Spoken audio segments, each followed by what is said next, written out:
गायत्री अंभोरे आहे का? रामकृष्ण हरी मित्रांनो, परमपूज्य संत श्रेष्ठ ज्ञानेश्वर माऊली, जगद्गुरु संत तुकाराम महाराज, संत एकनाथ महाराज आणि संत नामदेव महाराज यांना माझा कोटी कोटी नम्र प्रणाम करते। आणि या पवित्र असे रिंगण वक्तृत्व स्पर्धा आणि तो उपस्थित असलेले सर्व मान्यवर आणि प्रेक्षक आणि माझे भक्तिभावी श्रोत्यांनी मी माझ्या विषयाला सुरुवात करते। माझे विषयाचे नाव आहे कीर्तनाच्या गादीला राजकारणाचा विकास। कीर्तन म्हणजे नक्की काय हो?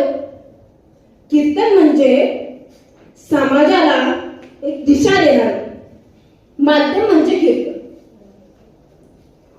लोकांना कसं जगावं आणि कसं वागावं हे सांगणार म्हणजे कीर्तन। कीर्तनामुळे समाजात एकात्मता येते, समाजात सकारात्मकता येते। पण हल्लीकडे बघायला येतं की कीर्तनला गर्दी कमी होत चाललेली आहे। मित्रांनो, ज्या काळी जेव्हा आपले संतांनी कीर्तनाची परंपरा सुरुवात केली तेव्हा समाजात अंधश्रद्धा, दारिद्र्यता, अन्याय आणि मतभेद होते। तेव्हा कीर्तन हे आशेचे किरण बनून आले।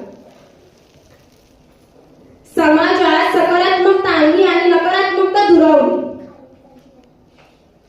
कीर्तनामुळे समाजात एकोपा झाला। समाजाला जोडून धरण्याची ताकद म्हणजे कीर्तन।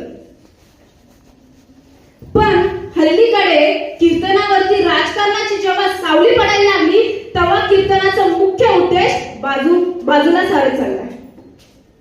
कुठेतरी आपली परंपरा खालवत चालली आहे। आपला महाराष्ट्र म्हणजे संतांची भूमी। ज्याला संतांची भूमी ओळखली जाते तिथेच आज राजकारण आपल्या कीर्तनाचा आधार घेऊन राजकारण करत आहे, प्रचार करत आहे। राजकारणासाठी कीर्तन म्हणजे प्रचाराचा एक माध्यम झाला। कीर्तनातून प्रचार करा, कीर्तनातून मतं आकर्षित करा, कारण कीर्तनाला गर्दी जास्त असते। गर्दी असणारच, कारण की कीर्तनातून आपल्याला सगळ्या माणुसकीचा धर्म सांगितलं जातं, माणुसकीने राहावं हे सांगितलं जातं। त्यामुळे मित्रांनो, राजकारण काय आहे काय नाही हे आपल्याला कळायला पाहिजे। आपण किती प्रतिसाद देतो, जसं एखादा पिक्चर, मालिका आपण त्याला प्रतिसाद देतो, बघतो, त्यावर त्याचं टीआरपी वाढतं। तसंच कीर्तनाला किती गर्दी असते त्यावर कीर्तनकाराचं त्यावर किती पकड आहे ते कळतं आपल्याला।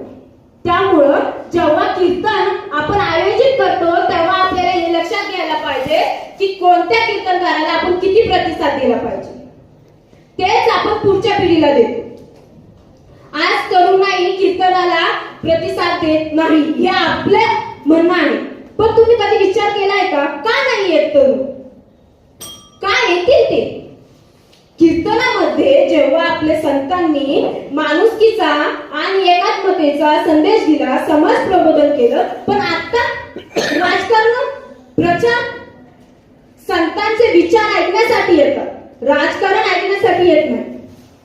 त्यामुळे जसं आपण कीर्तन ही परंपरा पूर्वजांकडून जबाबदारी म्हणून घेतलेली आहे आणि पुढच्या पिढीकडून कर्ज म्हणून घेतले आहे, आणि कर्ज नेहमी सुखासोबत दिले जाते। म्हणजे आपली जी परंपरा आहे तिला जपा, तिला आणखी वाढ द्या आणि ते पुढच्या पिढीला शिकवा। त्यावरून कीर्तन ही आपली परंपरा जपली जाते। कीर्तनामुळे समाजाचे प्रबोधन होते। कीर्तन हे सत्तेसाठी नाही, सेवेसाठी आहे. हे समजलं पाहिजे आपल्याला. धन्यवाद. स्पर्धकांनी बोलण्यासाठी घेतलेला वेळ आहे 4 मिनिट 58 सेकंद.